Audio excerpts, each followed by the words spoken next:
જય માતાજી. અન્નપૂર્ણા રસોઈ ઘરમાં આપણું સ્વાગત કરું છું. આજે આપણે બનાવશું ખાડીમાં જે જૂનાગઢમાં સ્પેશિયલ મળે છે માંગરોળનો એ. તો એના માટે આપણે આ વસ્તુ લીધી છે. આ 2 નારિયેળ છે, એને આપણે છીણી લઈશું. આ 200 ગ્રામ દૂધ છે, 200 ગ્રામ ખાંડ છે, અને આ ઘી છે, અને આ કાજુ બદામ છે. આ માવો લીધો છે આપણે 250 ગ્રામ. હવે આપણે આ કોપરાને છીણી લઈશું. કોપરાને છીણી લઈશું આવી રીતે. બધા કોપરાને આપણે છીણી લઈશું.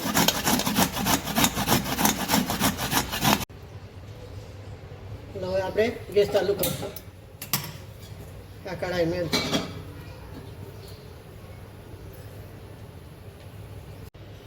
હવે આપણે આમાં 2 ચમચી જેટલું ઘી નાખશું. પછી જોશે તો આપણે નાખશું.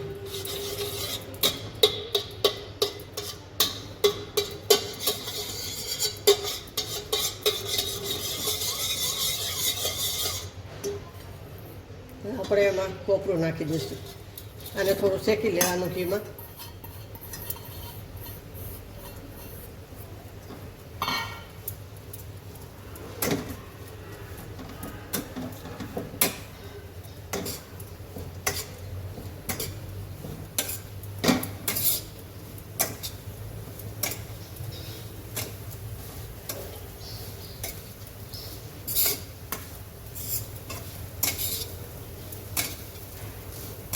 માંગરોળનો સ્પેશિયલ ખાધુંમાં આવે છે, એને સરસ આવે છે.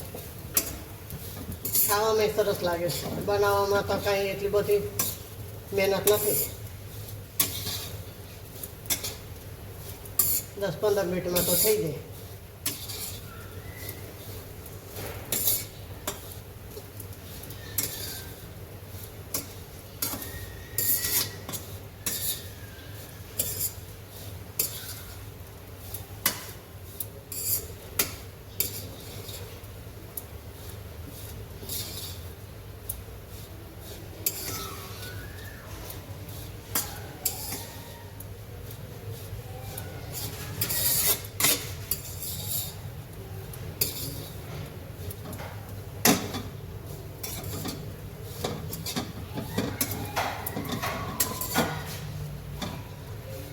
આપણા કોપરું શેકાઈ ગયું છે. દૂધ નાખી દઈશું. જોઈ લઈશું.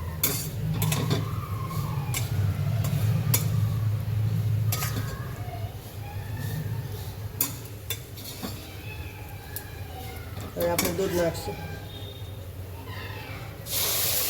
દૂધ આપણે મલાઈવાળું લીધું છે.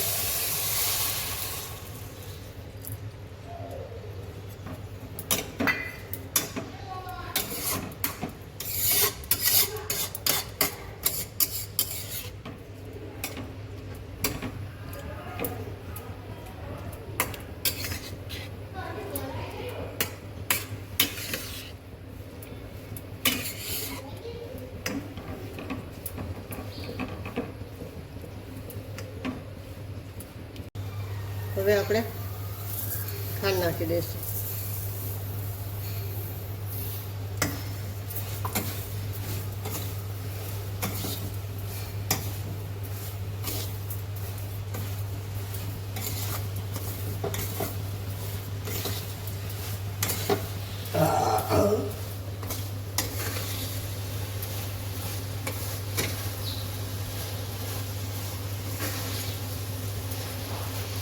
આપણે એમાં ચાસણી ન કરવાની. દૂધ ભરી જાય એટલે ખાંડ નાખી દેવાની, એટલે એની જાતે ખાંડ ઓગળી જાય. આમાં જ ઓગળી જશે.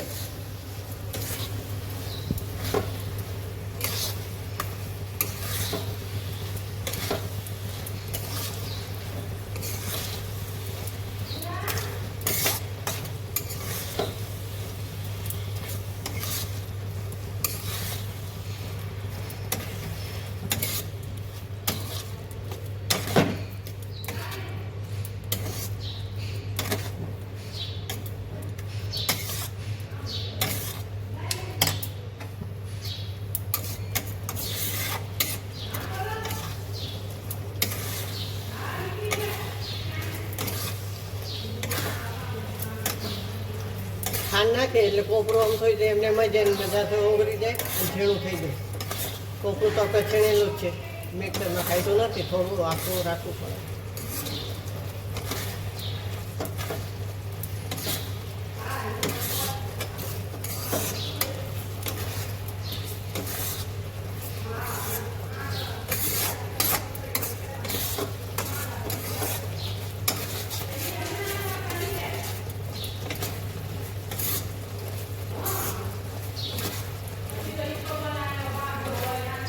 હવે આપણે માવો નાખી દઈશું. આપણે દૂધનો પાવડર નથી લીધો, માવો લીધો છે.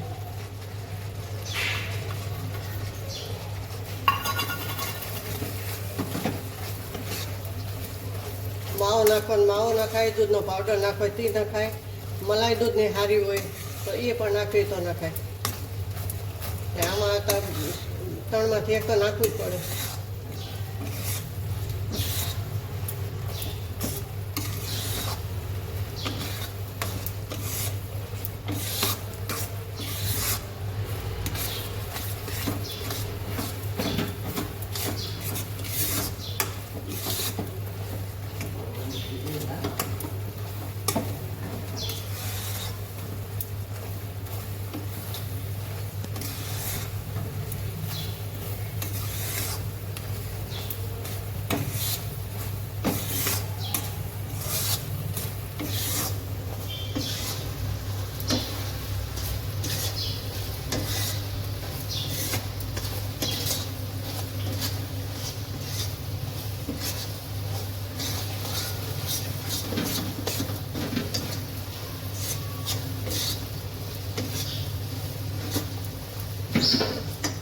આપણે આમાં ઠારશું, આમાં ઘી લગાવીને રાખ્યું છે, આમાં ઠાર દઈશું આપણે.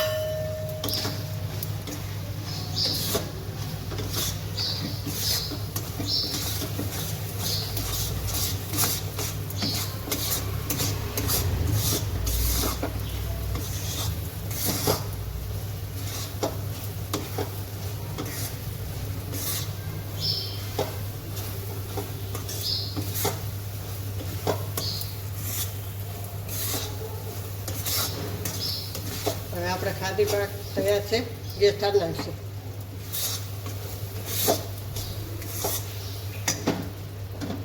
આપણે આમાં ઠારશું.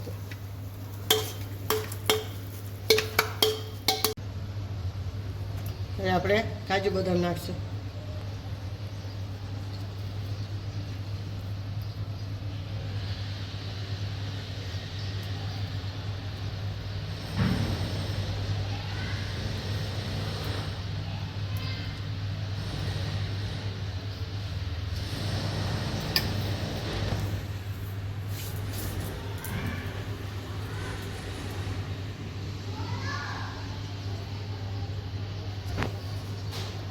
તૈયાર છે આ ખાધી બાપા. હવે આપણે આને કટકા કરશું. જામી ગયો સરસ.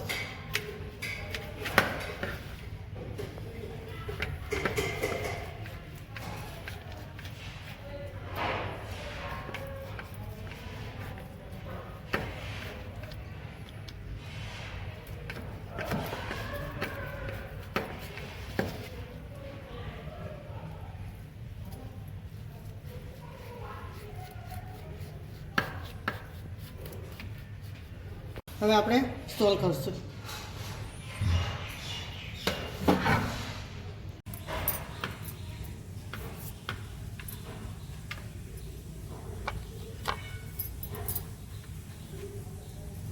એટલો સરસ છે કાતીમાં થઈ.